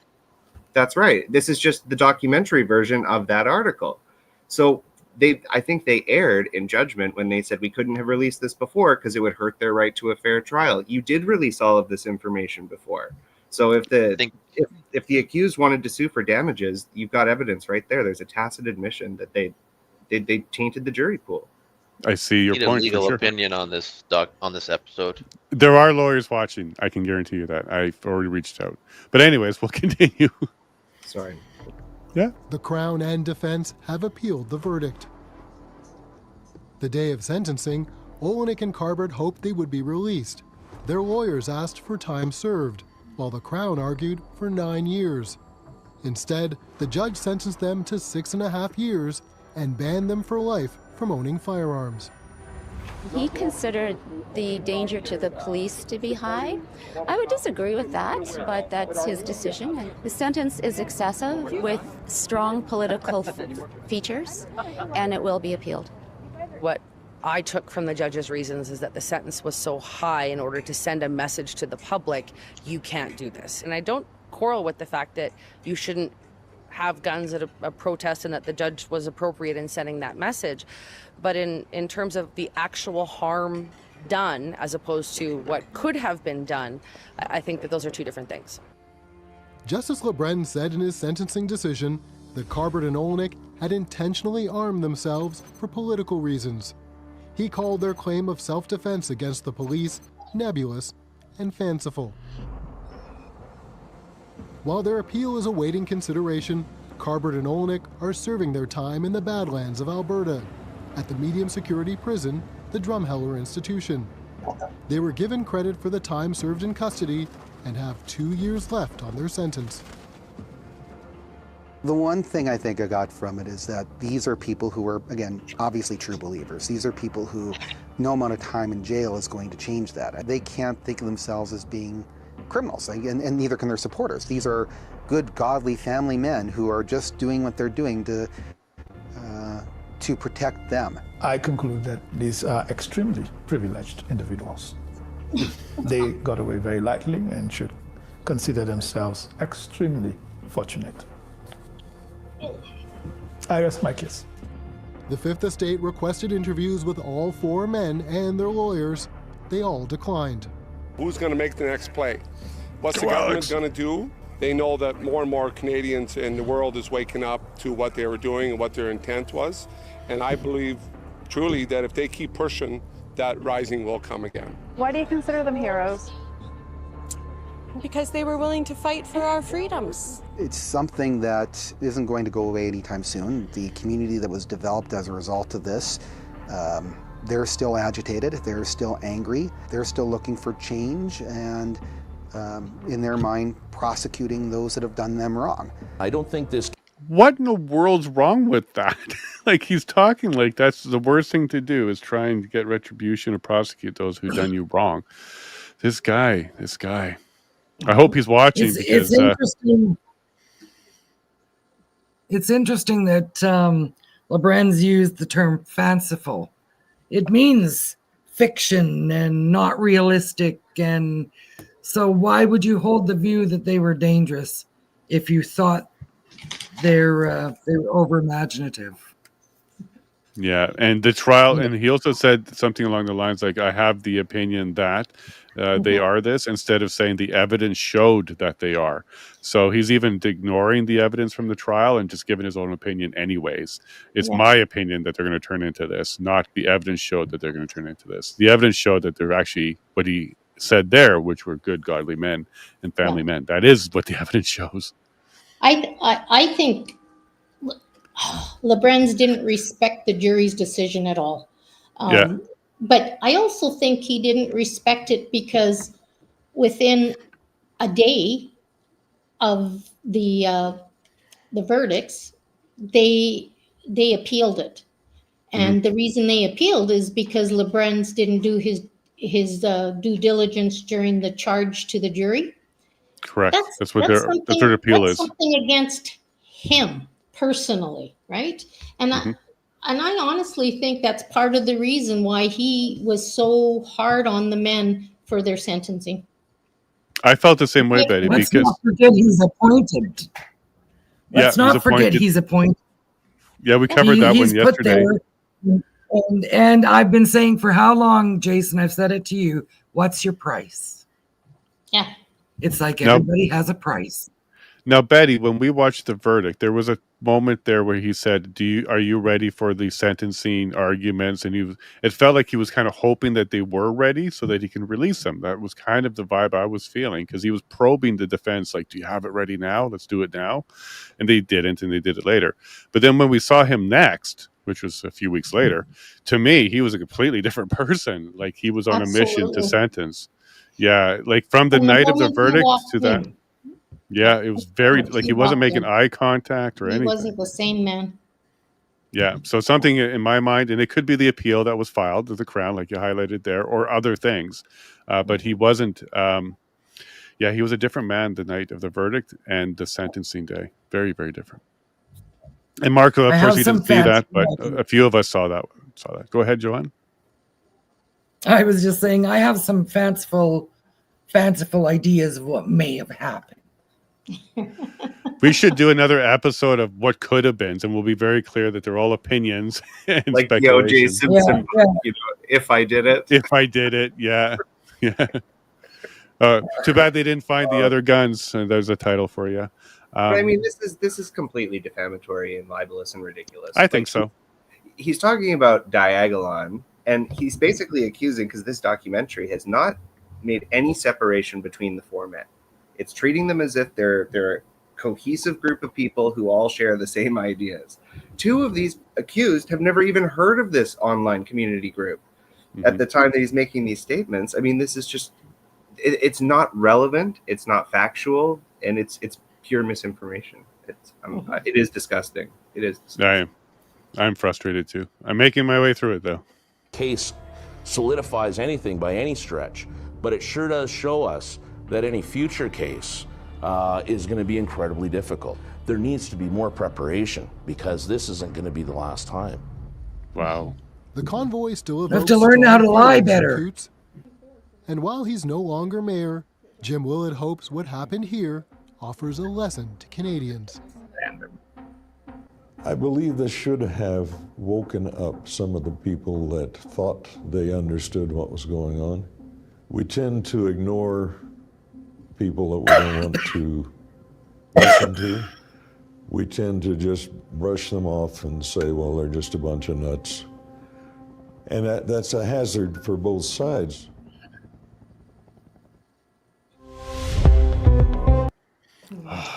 I kind of liked the ending. I didn't mind the last 10 seconds there, because he's right. It is a hazard for both sides, and they're doing exactly what he's warning them against.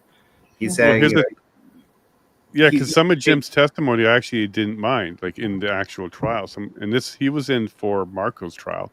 I didn't mind some of his testimony, like he was open and honest. But when you clip it and when you lay it out in a certain way, it can sound different. But he's warning people not to dehumanize the other side, and that's a great thing to say. I'd agree with that, and that's exactly what this documentary did. It dehumanized the accused. It didn't give them any chance to tell their own story, and they didn't even try.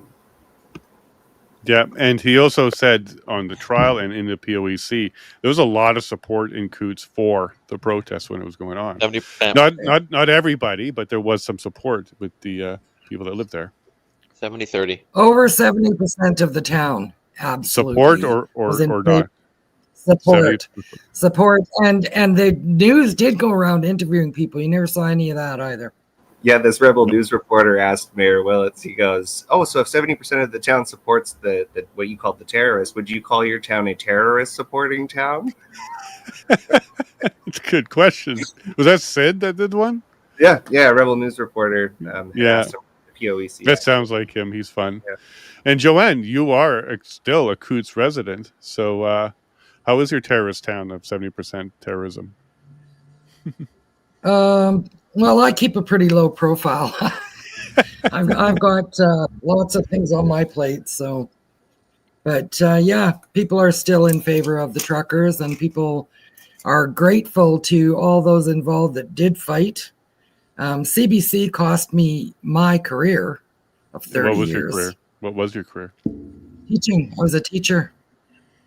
K to 12 cost me my career. The school board fired me according to their stories printed, and my union didn't fight for me. And yeah, it was a big change in my little terrorist town. Terrorist town. And then Betty, thanks for going through this whole video again with us and filling in some of the gaps about Chris and his background. What do you think now after going through it and kind of picking it apart and hearing some of Marco's and Joanne and other people's portions of this? Yeah, it's made me even angrier, but in some ways hopeful that a lot of this can be used to their advantage. You know, because something's really wrong. Yeah, I don't think we should. I don't think we should let that sleeping dog lie.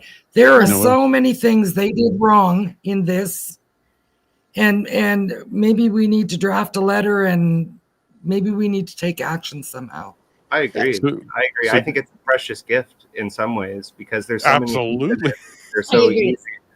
Look what it's given us, Alex. We can all come together. I think a whole bunch of other people that were at that trial, a lot of notes were taken, a lot of videos were done daily. There's a lot of people that saw the truth. Let's all get together. No, we don't have to get together, but let's get together in fighting the CBC on this. They gave us a golden goose. In the timeline of events, it's very difficult, to sue for damages based off of an article that was written at the time of the arrest. But we're looking at 3 years now. So it shows that they, at the beginning, they had no intention of telling the truth, and all the way to the end, they had no intention of telling the truth. There's very little deniability that they have by keeping this narrative from February 14th to today. Like it's. Well, they didn't reach out to Marco since that interview in November 2022. Is that right, Marco? Like, have they called you to update or get more information? Not to update, but I've been in contact with them. I mean, they wanted to do some filming in relation to our proceedings. That never happened, and I mean, I got a call the week of that. It was a couple weeks ago that this was going to come out. Rachel Ward phoned me. I did an interview with a different host, Mark Kelly, and the producer Rachel 2 months ago, September, on a completely different subject. So. But yeah, this is just sickening. That's a good point. They didn't talk about the trio at all. They didn't talk about Joanne at all. They didn't talk about the pending charges. Jacqueline Martin has pending charges. Like, they didn't talk about any of the other movers and shakers and pieces of this entire thing either. Paula's going to be joining us shortly because we do have a bunch of questions to get through from yesterday and today. Not too many, so we'll get back to our evening very soon. But There we go. Here she is. And Joanne, you're holding on. So when's your other interview? When do you have to run? Do you have a few more minutes? I missed it. I missed it. You stayed with us. Okay, Paula, do we have these questions from yesterday and today? I think we had a few. We're just going to go through them. So first off, for lovely Betty, has Chris seen the smear campaign? How does Chris feel about it? Thank you, Betty. It's from Vanessa. Oh, yeah, that's right. He has mainstream media access. So has he seen it? He's seen bits and pieces of it. He wouldn't sit and watch the whole thing because what he saw was making him really upset. I do believe Tony saw it all, though. Alex, have you spoken to Tony about this at all? I know you're. No, I heard he saw it in classic Tony style. He said there were parts of it that he liked. I don't know what that would be. But he's indefatigably positive. So yeah. I think he liked it more than any of us. Not really sure why. And Marco, do you know if Lysick have seen it yet? Because I know he went hunting, but I don't know if he's seen it. Yeah, he watched it as much as he could stomach. Mm-hmm. And what was his thought? Because he actually didn't come off bad. He didn't talk much. He just wore a shirt. That's all they really pointed to. And he had his firearm. What did he say? I got a chat here with a bunch of us. He would have said something. I'll come back to here in like a couple seconds. That, folks, on the spot reporting, we're going to dig into that information. I'm sure he's not going to say that was a wonderful take and I approve. It's going to be something very different. Alex, what was your first take when you watched it? Because you know a lot of the details, but you don't know all the details, and you have some connections to family and friends around it. So, yeah, what were your first thoughts when you saw it? I just couldn't believe it. It was just really shocking to me that they hadn't revised anything from February 14th, 2022.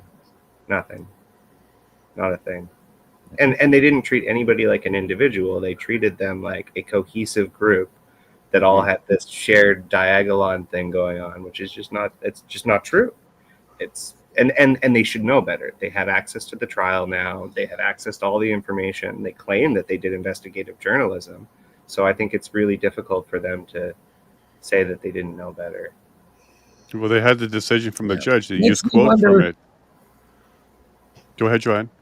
Makes me wonder about the crew that actually works on that. Like, if you swallow enough of your own shit, you'd start believing that you are King Turd, I guess, because I haven't honest to God watched mainstream media for 20 years. Bits and pieces as it comes up like this. I had Tourette's the whole way through. I was appalled by what I was hearing. And they're so-called experts. Yeah. Fifth Estate induced Tourette's. I think a lot of us will suffer from that one now. And just to let everybody know, CBC is working on another one for the convoy itself out of Ottawa.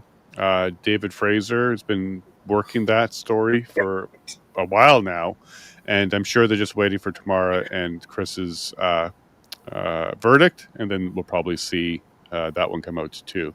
So, hey, we may all be coming back together as a panel and taking apart that one as well. I think her name was Jen yesterday from the Western Standard. Jen from Western Standard, yes. So she picked up on this really quick. She was smart, and she said, genius. Either they chose not to revise their narrative from 2022, they just didn't bother, or they purposefully misinformed the audience. And I'm kind of paraphrasing there. I too am inclined to believe the latter. I think that this is very purposeful. This was not an accident. And it's one thing to take a creative direction, but this is just not factual. But how do you feel about that, Betty? So you have Jen, who is a reporter and did a good job at looking at this. She's followed it for a while. You have Alex here, who's done some videos. We had Jason from Wiretap Media as well, and then myself, who've been covering it. How do you feel that you are getting some coverage, but you have to get it from like independent and civilian journalists and alt media? Who's that sound? Is that Marco again? No, that was me. Sorry. Oh, Paula. Go ahead, Betty. No, I really appreciated what Jen really is the one that opened my eyes yesterday on a different take of what was happening in this. And I was talking to Chris this morning and told him some of the things, because I wrote down their opinions about things, and he was very happy. He said, good, because we need this. We need to use this because they have information on there that we can't even get. How fair is that? Yeah. Yeah. Like, we've been trying for a couple of months now to get some of the information that they have with no results. Something's wrong. That's the thing. As soon as you use a lawyer, you're not privy to the information. Your lawyer may have seen it, but they don't need to tell you. Representing yourself, you're privy to everything. Full disclosure. And I mean, you gotta, my God, it's not easy. You gotta do lots of homework, and you gotta cry, and you gotta laugh, and you gotta go for it, because I tried to talk Tony into it. I don't know. The first couple months of my bullshit with them was fighting to be separated, because they wanted to keep us all in one great big happy conspiracy group. I said, I didn't know these people before. I don't know them now. What I know of them, I liked. That's it. And you let them shower because you want to be able to stay around them.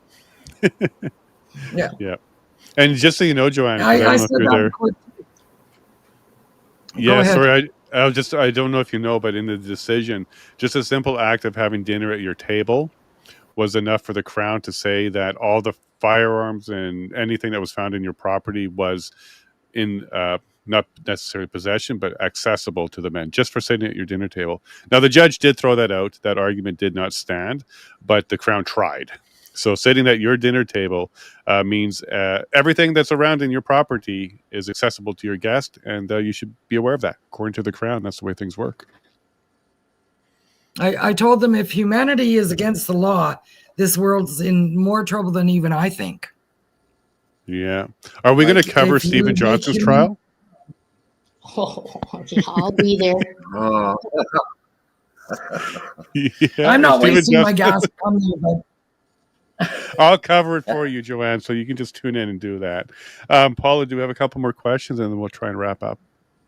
Yeah, so hold on, let me just go bring them up here. So I think this is a question here for Marco, because it came up yesterday. Will you do another interview with the Fifth Estate again? Absolutely. Will you record it this time? Will you have a recorder on you that they don't know about? Sure, I will. There you go. There you go. And I'll probably I'm looking forward to the opportunity to line up another interview and then put them on the hot seat in relation to this travesty of an episode. Let's go ahead and invite them. I've tried. Maybe you I can am a invite them. firm believer that failing to talk to the other side, or failing to talk to those who oppose us, or failing to talk to people who don't understand us, only is a negative. It only creates a deeper divide. It just further divides society if we don't even have the ability to understand us, or the information to understand each other. Yeah. So, And I think, like these people say, oh, you don't talk to them, don't talk to them. I mean, I've gotten good at being able to think on my feet in relation to live interviews, things like that. Like, I've had some experience. You're welcome. But well, no, I mean with actual media. Yeah, that. Well, I mean here too. But I mean with mainstream media, right? Like fair. AGMs, political conventions. They always want to talk. I'm playing with you. Right? Yeah. And you just get prepared you have the ability to dance on your feet, right? Like they're gonna try to trap you. They're gonna try, but if we don't do that, we just further isolate ourselves and isolate them from us. And I'm sorry, the reality remains is that we're all still living in the same province, in the same country, and somewhere, somehow, something's got to give, and it does not involve these secular divisions in society. I'm sorry, it does not. Yes, we need to stand strong for what we believe in, and standing strong for what we believe in means communicating that belief to those who don't know that or understand that. So yes, 100%. I will talk to anybody. That's like saying, well, if the opportunity arises, would you not talk to Trudeau or somebody? If the opportunity I would. arises, right? I mean, Yeah, in a heartbeat. he might come out of that think I'm an absolute lunatic, and I'd go into that thinking he's an absolute lunatic. But I mean, take the opportunity to share your beliefs, your views, and your position. Otherwise, what's the point of all of this? What are we doing all of this for? I Right? talked to a CBC senior reporter today directly. And that's the bridge between Alex and I. Like we talked. Alex and I talked. We were able to share information and get to the point where we can can be do stuff best like buds. We don't have to be best We're buds. getting there, right, Alex? We're getting there. Well, and I'm not talking about you two. I'm talking about the people we interact with in relation to media or these legal proceedings. I'll tell you something. I've shared this story a few times, and I mean, among other things, I was the spokesperson, unofficial spokesperson. I guess in relation to the amount of interviews I did, I would be designated the unofficial spokesperson for Coutts. And it took a while and actually this was an actual decision. It was like, okay, Marco, you're gonna I said, okay, I'll do it. I can do this. And I actually did end up doing that. So all interviews were directed towards me when that decision was made. But I might have brought the concern back to all of us. Said, hey, we got to start talking to media. Nobody knows what's happening in Coutts here. And there was a lot of people that were like, no, we're not talking to the media. I says, we have to talk to the media. The world needs to know what's happening in Coutts. And I was adamant on that. But before that happened, the first couple days, media was in the vicinity of the saloon, smugglers. We never prevented anybody from getting access to the event, to the protest. It was free for all. So media was crawling around, and I mean, I became, especially when CBC did some real investigative journalism, unlike this episode, and they figured out that I was former town councillor Marco Huigenbos. There was all of a sudden this attention towards me, and I had a lot of media wanting to talk to me. And at first, I was very reluctant. I thought, they're gonna misstrude, they're not gonna be honest. But eventually, all along, there was this one reporter, and her name was Catherine Dunn. She's still with CBC, and she was like aggressive, super aggressive. And finally, I can't remember where it was, on the highway or something. She's like, Marco, how will the world know what's happening here if you won't talk to me? And I turned around and I says, okay. And I was frustrated. I says, okay, you got an interview, but you can bet I'll be watching tonight. And if it's, and what I see and hear or read will determine whether you get another one. She was the most fact-based reporter at the whole event, throughout the course of the event, and she worked for CBC. So organization, yeah, I've written them off. But there are individuals in that organization, the cameraman for this first episode, so the person that would have filmed the majority of these interviews and would have done most of the filming for this episode, was a staunch supporter of what we did. When we were packed, so he's setting up, right? It's like a 4-hour ordeal, right? They set up your living room like a studio, cameras, lights, you name it. I got pictures of it. And as he's doing that, the host and the producer, they're just gone or they're just hanging out. But they're in your home. So he told me as he was cleaning up, he's like, you know what? Just so you're aware, my views do not align with this organization. This is a job. It's a good job. I support what you guys did. I was like, imagine that. So you have people that work inside these organizations that we like to lump them in. We like to say, oh, you're with CBC. It's like a smear. We do that to them too. We have to be careful that we don't categorize everybody just because they, well, the guy I communicated with today said that I was spreading disinformation for the India High Commission, and then he blocked me. No, Betty. It's a pretty And toxic culture there, I think. I think this documentary is evidence of that. But you're right. That doesn't mean that we should paint everybody with the same brush. Yeah. Now, Betty, I miss hanging out with you, but as Marco was talking, what I kept thinking about was the sheriffs. The sheriffs were really cool. They were nice. They would say hi to us as we're walking in, helped Marco at the end there. And I'm not going to say a huge cheer, but they certainly were pleased that there was a result that didn't have guilty on conspiracy to murder. I actually, developed some relationships there. We got information and we had cordial conversations. Never once did I feel like the sheriffs were adversarial to us in any way. They were welcoming. You saw that too? They were great. And as a matter of fact, the majority of them gave me a big hug at the end. Yeah. They said these men were not the men they were warned about. Yeah. No. I'd like to be a fly on that wall for that meeting. What was that warning like? Because we heard even in the remand center, they were warned as well, the guards and stuff. And the same story came from them. We were told one thing. You guys turned out to be something different. Yeah, exactly. Can you take us through Chris and Tony going to Drumheller? Because I understand there was a bit of a welcome there. Yeah. Actually, they were welcomed. As soon as they got in there, they had a bit of a cheer from a group of the other prisoners. And then he was talking to one of the people that actually work at the jail. And I guess there was a traffic lined up for like a mile or so, and they all assumed it was because the Coutts boys were coming. We do not believe that was why. It was just coincidental, but they were all convinced it was because they were heading there, right? And so far, they've been treated really well, and they've been told that they've got a lot of support there, not just with the prisoners, but by staff. So it's really good.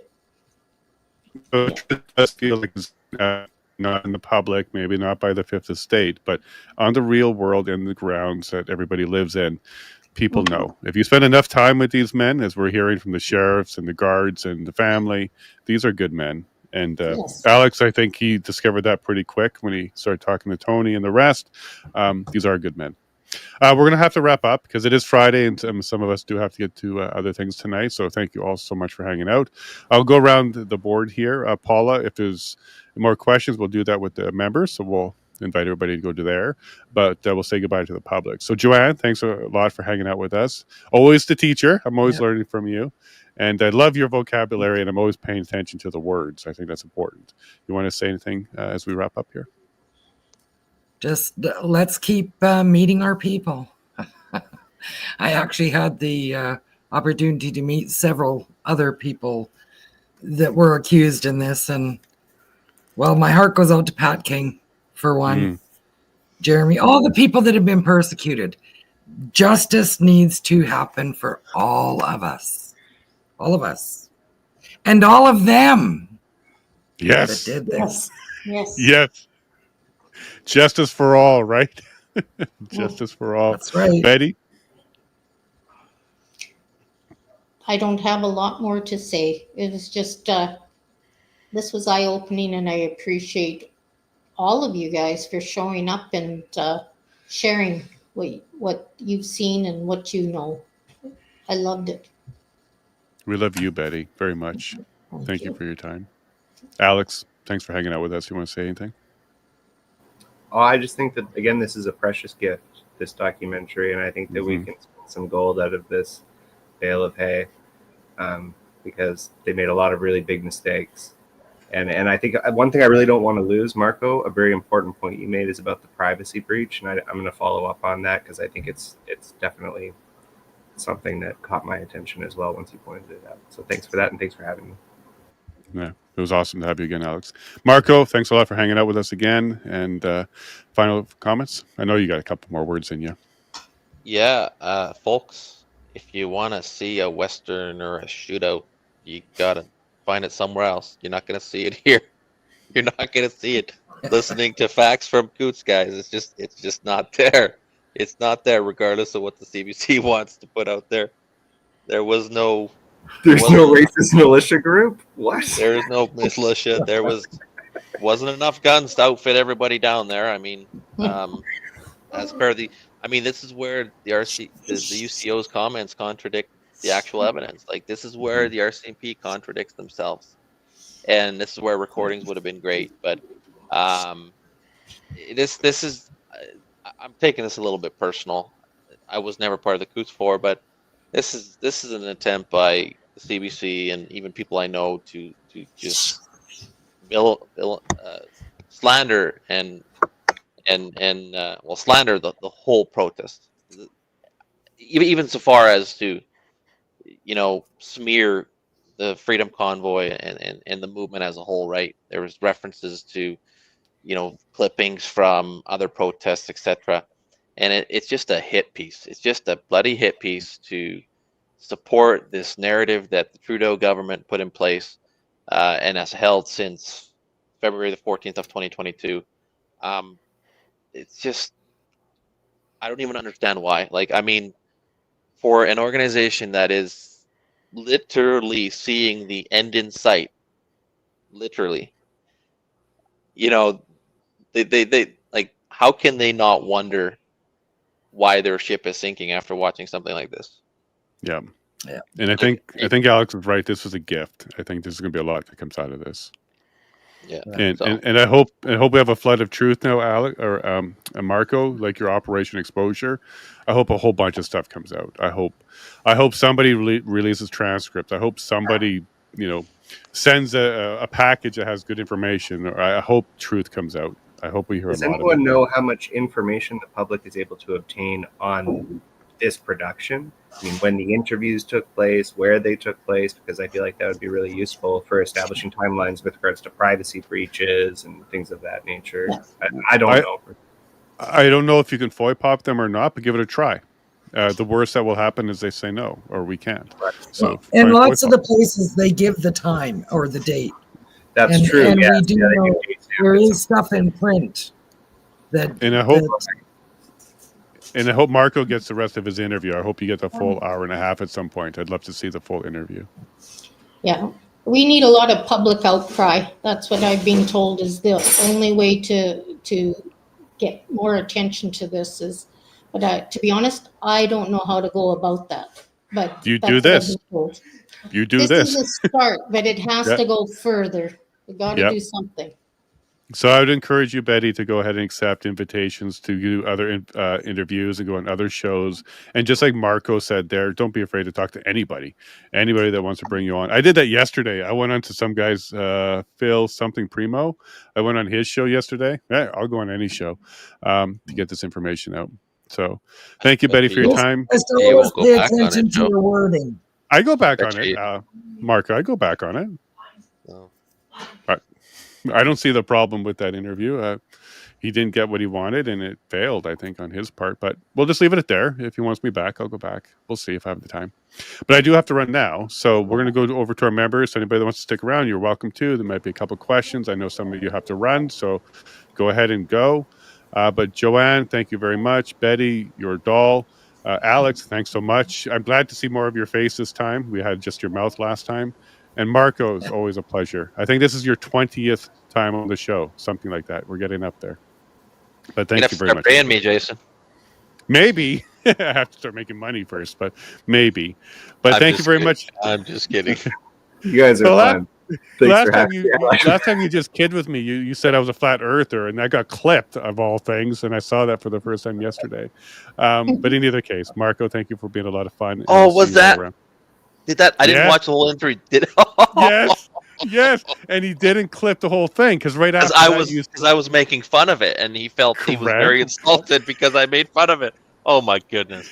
Clipped it, and then he used it on me. He said, you're anti-science," and I'm like, even my jokes are getting used against me. Marco, a minute after that, you said, "And I bet you someone's going to clip that and use that against you, Jason." And I'm like, "Haha, probably." And sure enough, that's exactly what happened. Oh, welcome to this wonderful world. It wasn't CBC too, so we're gonna have to try and debunk someone else later. But anyways, if you want to stick around for the members hangout, I'm just going to sign off and we're going to go over there. But public, thanks for hanging out. There's a 5-hour debunk for you. CBC, here's a lesson for you. If you want to learn the truth, come check it out. And CBC, this is a warning to you. We're going to do this to every single thing you do now. We're going to debunk, defund, and detain. I think that's going to be the path forward. So thank you very much for hanging out, public, and share this out. If you want to join us in the members area, go to thelevineshow.com and get yourself started. And you can also send an email to members@thelevineshow.com. And you also, if you need to, you can make a phone call, 587-673-9955, and we'll get you in there. And Android and Google Play Store, you'll find it there as well. So thank you all very much for the public and my wonderful guest hanging out with us 5 hours between the two episodes. But there you go, folks. You heard it from the mother. You've heard it from one of the defendants. You heard it from one of the people who were charged and beat up in her home, Joanne. And you also had media pulling out some of the information and providing different perspectives. I like this format. So they're all on notice. The mainstream media is on notice. I want everybody to copy this and do it. And there's a whole bunch of people that were in that trial and sat in that courtroom that can do these as well. Let's focus on the CBC and get that dealt with, and then we can get back to any other issues that we want to do. So thank you very much. Public, have yourself a great day. Take care of yourself and your family. And you make sure you shake the hand of a neighbor or a stranger. And why do I keep reminding you about this? Is because I love you all very much. God bless. Warning. Member videos may contain confidential information about ongoing legal proceedings. Unauthorized publication, distribution, or broadcasting of the contents of these videos outside of the members area is strictly prohibited.